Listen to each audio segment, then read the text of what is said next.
Atualmente, para contar a história de São Paulo, eu começo mostrando o sítio urbano de São Paulo com os rios. A gente tem que repetir, né, para todo mundo que nós estamos assentados num lugar que tem 1.500 quilômetros de rios e córregos, entremeados por colinas e vales. Esse sítio urbano, até o começo do século XIX, né, até metade do século XIX, quando São Paulo era absolutamente insignificante, São Paulo ocupava 3 colinas entremeadas por esses rios. Rio Tamanduateí, o rio Anhangabaú, seus respectivos vales, o grande vale do rio Tietê e o vale do rio Pinheiros nem existia nessa história porque estava muito longe. Teve 2 momentos fundamentais na história, 2 decisões de política, de novo, são decisões de política que foram tomadas pela Câmara Municipal de São Paulo nos anos 30, que foram definitivas para construir o caos que estamos vivendo hoje e que ligam a questão do rio e das várzeas dos rios e da ocupação dessas várzeas com a questão da mobilidade, com o processo de circulação na cidade. Que decisão foi essa?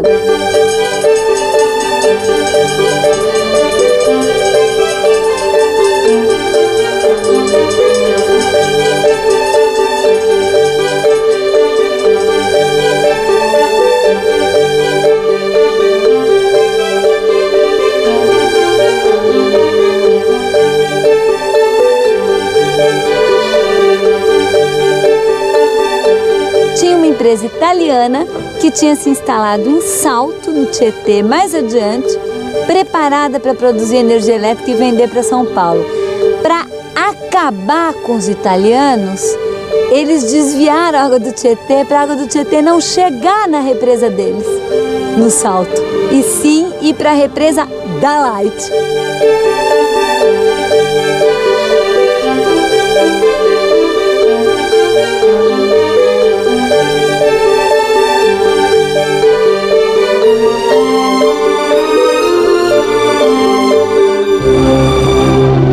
Rios nascidos no Planalto correm para o interior e não para o mar. Daí nasceu a ideia de um audacioso plano de engenharia hidráulica. Por que não represar esses rios, detendo-lhes o curso e fazê-los cair do alto da Serra do Mar para alimentar a usina hidroelétrica embaixo? Possantes bombas vieram em seguida inverter o curso dos rios emparedados. Do alto dos lagos artificiais que se formaram, as águas eram enviadas através de gigantescos tubos de aço às turbinas lá embaixo.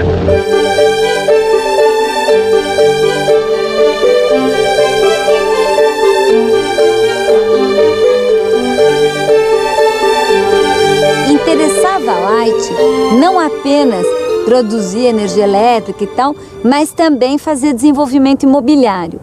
E ela montou uma mega operação para fazer todo o desenvolvimento imobiliário da margem do Pinheiros, que é um desenvolvimento imobiliário da Paulista em direção ao Pinheiros, todinho de alta renda. Isso constituiu o eixo de expansão da alta renda.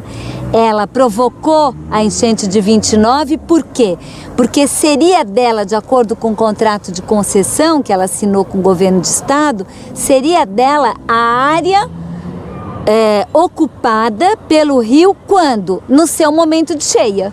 Então ela provocou uma cheia gigantesca, ficou dona das margens do rio Pinheiros enorme e depois ela explorou isso do ponto de vista imobiliário. Até hoje, né, por incrível que pareça, é anedótico o destino na cidade de São Paulo, onde a Daslu era um dos últimos lugares ainda de propriedade da Light, né, da antiga Light na cidade de São Paulo. Então, esse eixo se constituiu.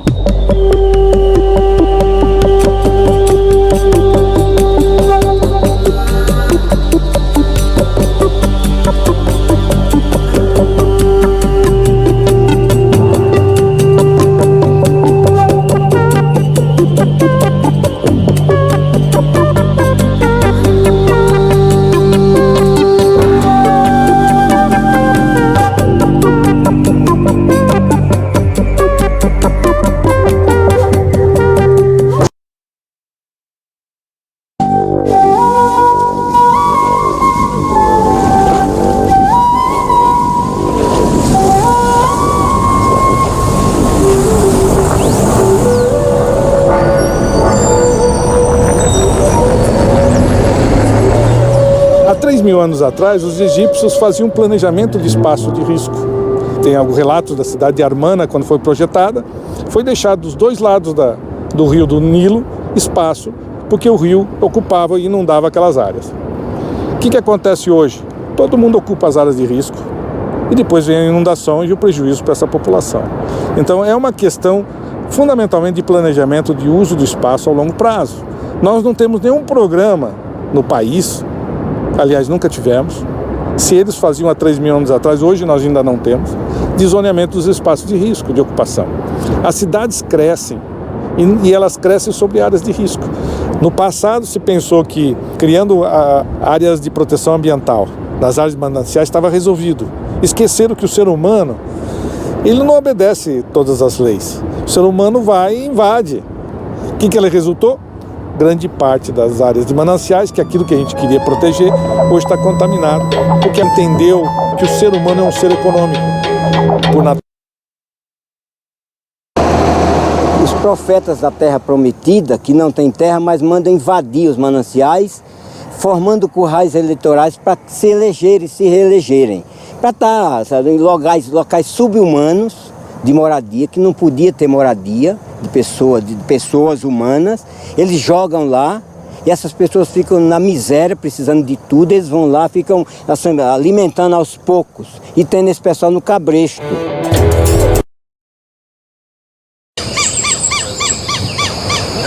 Olha, eu acho que tem que haver o progresso. O homem é isso. O homem, ele é progresso desde a hora que ele nasce. Então o homem é evolução. Agora dá para ter um progresso com responsabilidade, né?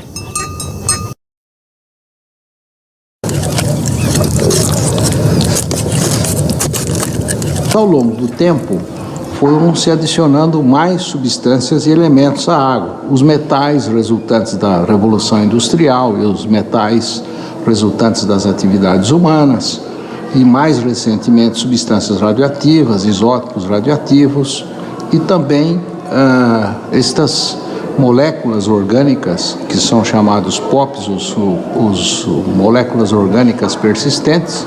São persistentes porque permanecem na água, elas se dissolvem na água e com isto a sua remoção fica muito cara e tecnicamente é possível, mas ela é muito cara e consequentemente poucos países estão fazendo essa remoção desses POPs, dessas substâncias orgânicas dissolvidas. E elas podem ter uma influência na saúde humana de várias formas. São hormônios, são antibióticos, e, portanto, as resistências, as bactérias resistentes que estão surgindo, elas derivam em parte desse acúmulo de antibióticos no corpo humano, através da água que nós ingerimos. Então, todo esse conjunto é extremamente preocupante, porque ele, primeiro, vai tornando cada vez mais difícil, tecnicamente, mas não impossível, o tratamento de água. A gente tem observado uma piora da qualidade da água dos mananciais, e isso está se refletindo no aumento de custo do tratamento, né?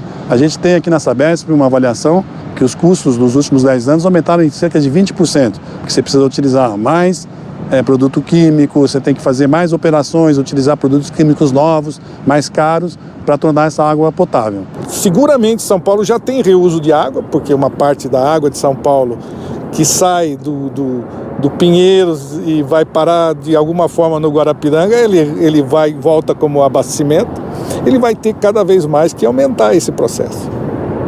E isso tem seus problemas, suas dificuldades, você tem que aprimorar, tem custos muito altos. Então uma cidade posta numa área com recursos naturais limitados, ela vai ter que pagar o preço, e paga hoje de inundações, de falta de disponibilidade hídrica, de racionamentos potenciais, né?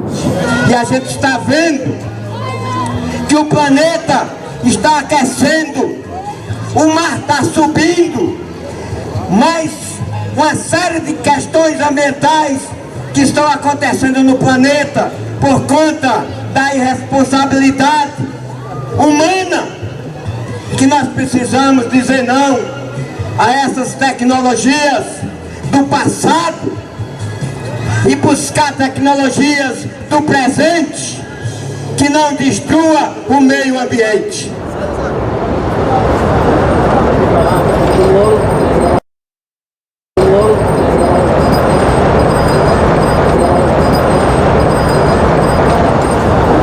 sou do sertão de Pernambuco, uma terra castigada pela seca. Sou filho de camponês, já passei sede, já vi irmãos, famílias, animais morrerem de fome e de sede. E como é o que todos os pais pensam lá no Nordeste, né?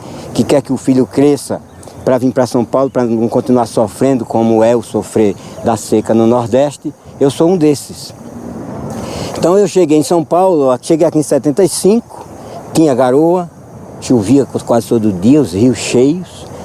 E eu fui ver, né, quando eu fui ver, o rio estava cheio, era um mau cheiro terrível, cheio de lixo, cheio de esgoto. E com isso me tocou. Como é que pode? A gente lá no Nordeste morrendo de sede, e aqui as pessoas mijam, cagam, jogam lixo na água, sabe, como se fosse natural. O Tietê lendário da história pátria, que no século XVII foi a estrada líquida dos bandeirantes sertão adentro, civiliza-se e urbaniza-se.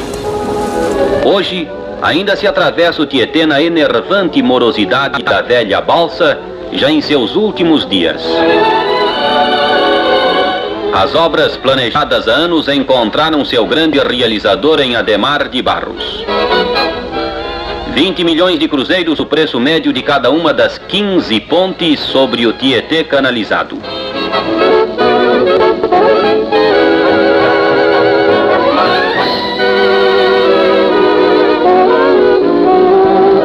Pela retificação, o percurso ficará reduzido de 56 para 27 quilômetros apenas. São Paulo contará brevemente com uma área de 17 milhões de metros de terrenos, antes inundáveis e inúteis, e agora destinados à edificação.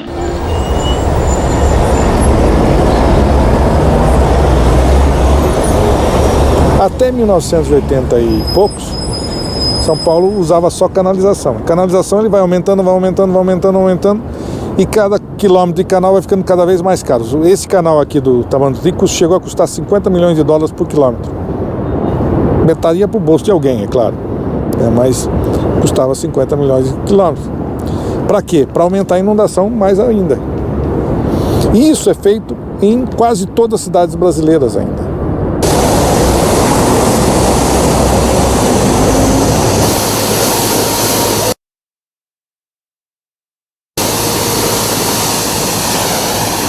Sobre a questão da impermeabilização do solo, eu gosto bastante de falar dessa imagem, que é uma foto de satélite, e ela representa bem a impermeabilização do solo, ou seja, essa parte desprovida de verde que nós estamos observando aqui nessa imagem de satélite é a cidade de São Paulo. E essa parte desprovida de verde, isso aqui é asfalto, é concreto.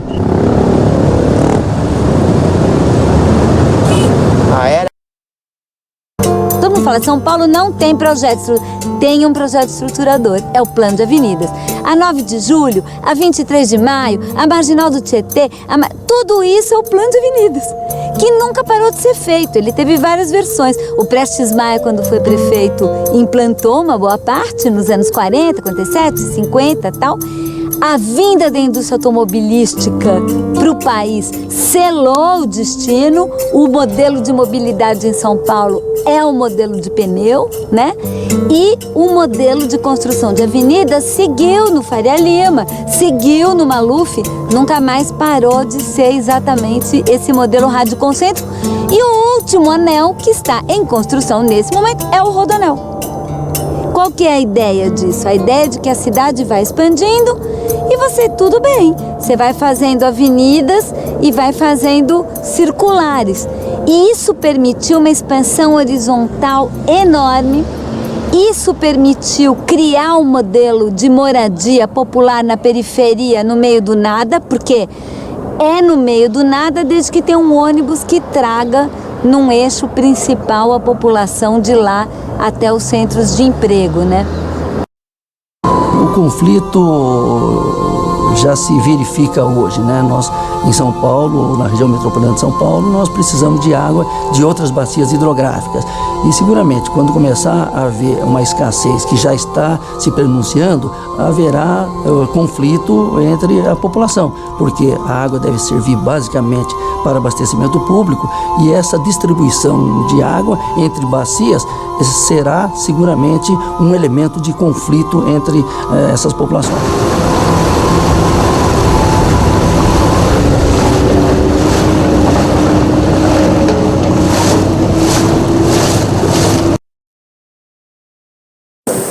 Nós vamos ter, e já está claro, né, isso já existe, não é uma ficção científica, já está demonstrado por muitos cientistas que estão ocorrendo mudanças globais. Essas mudanças globais vão ter um impacto na quantidade e na qualidade da água, e uma região metropolitana de São Paulo, que precisa de água, né, de uma forma bastante intensa, e que produz detritos de toda forma, vai ser afetada por essas mudanças globais. Primeiro, já existe uma avaliação de que 30% da água que chega aqui, que vem da Amazônia, poderá faltar. Portanto, nós temos que trabalhar com a hipótese de que 30% menos água chegarão à região sudeste, incluindo a região metropolitana. Segundo, nós temos que aprender a trabalhar com extremos hidrológicos. Já existem alguns sinais disso no próprio Brasil e na própria região metropolitana. Descargas rápidas de água, de precipitação, que produzem um impacto muito grande em todos os sistemas, em transporte, abastecimento, contaminação, porque quando você tem uma enchente grande, você pode contaminar a água de esgoto, etc., podem ocorrer doenças. Então nós vamos ter que conviver com esse problema das mudanças globais. Por um lado, menos água, por outro lado, extremos hidrológicos, e, portanto, é preciso trabalhar essa questão das mudanças globais na região. E quem é que vai sofrer daí? A periferia, que é onde estão as maiores vulnerabilidades referentes a esses extremos hidrológicos, por exemplo, combinados com a saúde pública, né? Então, esse é um outro problema que deve ser considerado e deveria fazer parte, no caso da região metropolitana, deste processo de gestão da região metropolitana. Seria muito simplório, né, você olhar para a questão dos mananciais como uma questão apenas ambiental, como uma questão de qualidade da água, né? Ela é uma questão socioambiental extremamente complexa da cidade de São Paulo, que é uma síntese, né? Você tem os mais carentes morando nas áreas ambientalmente mais frágeis, tendo como impacto a poluição da água que todo mundo bebe.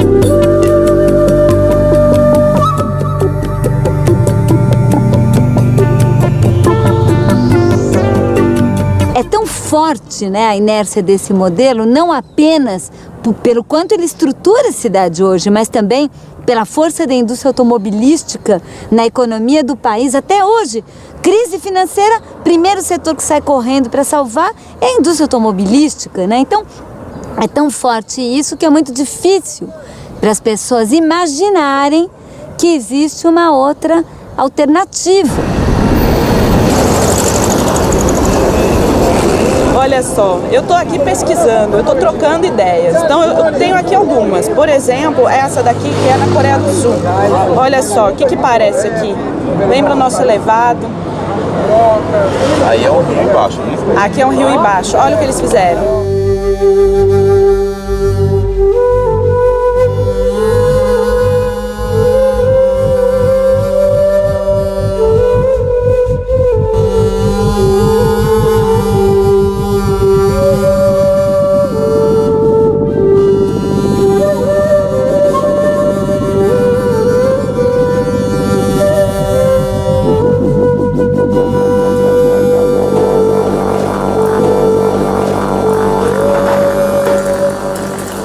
Começando a pensar sobre mudança de hábito, né, e morando na cidade, escolhendo realmente estar na cidade, eu comecei a pensar em várias estruturas e possibilidades de fazer as coisas diferentes, né?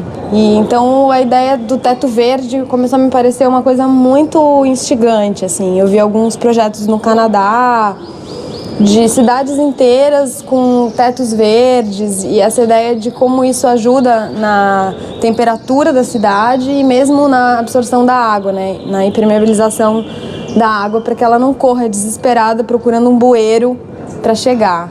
Então aqui eu fiz uma microestruturinha, 9 metros quadrados de plantas e uma estrutura toda de bambu dentro de um apartamento, né? Então a ideia é um pouco essa, de recuperar essa conexão e fazer um laboratório de experimentação do que é possível fazer. E realmente aqui ficou muito mais fresquinho, os vizinhos me amam, porque eu tenho essa coisa do verde, de propiciar uma paisagem mais agradável. E aqui ainda fiz um sistema de melhor aproveitamento da água, né? Então a água da chuva cai, é aproveitada por aquelas plantas, aí é ligada no sistema de drenagem, que também funciona como irrigação por gotejamento para esse jardim vertical. Aí a água que sobra ainda desse gotejamento vem para cá, para essa cisterna, e eu posso usar essa água da chuva para regar as plantas quando não chove. Então um pouco também tentar maximizar o uso desse recurso, né? Isso.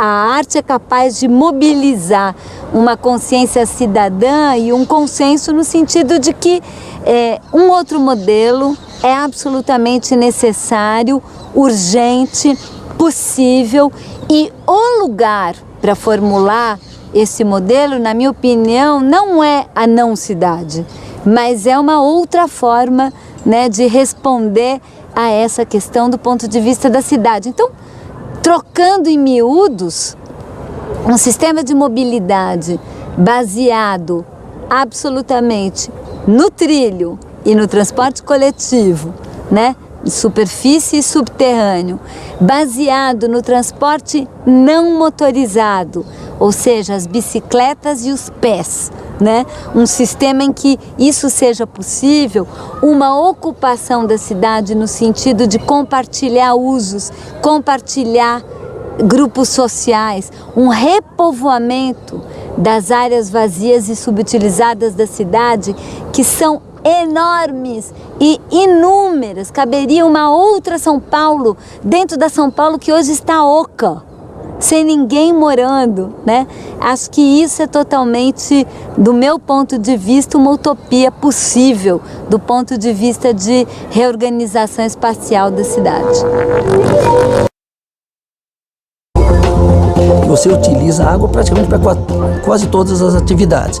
E não há dúvida nenhuma que essa água, sendo um insumo e sendo cada vez mais caro, isso será repassado, seja pelo comércio, seja para a indústria, para nós que somos os compradores desses produtos, desse serviço. O ponto é exatamente esse. Vamos entender que quem, em última instância, vai pagar vai ser a população. 70% da água do mundo consumida é em produção agrícola, principalmente. Por exemplo, quando se pensa em produção de carne bovina, né, que é aquilo que praticamente todos os brasileiros consomem, um produto consumido no mundo todo, se calcula que para a produção de 1 quilo de carne bovina seja necessário 10 mil litros de água. Portanto, é uma quantidade extremamente significativa. Teoricamente, tiramos uma água limpa rio acima, usamos, entregamos uma água poluída rio abaixo. Teoricamente nós estaríamos salvos, porque nós estaríamos buscando limpa a rio acima e jogando a água ruim a rio abaixo. Mas como hoje sempre tem uma cidade rio acima e outra rio abaixo, na realidade nós estamos pegando o esgoto de quem está rio acima e jogando o nosso esgoto para quem está rio abaixo. Na realidade nós estamos num ciclo de contaminação.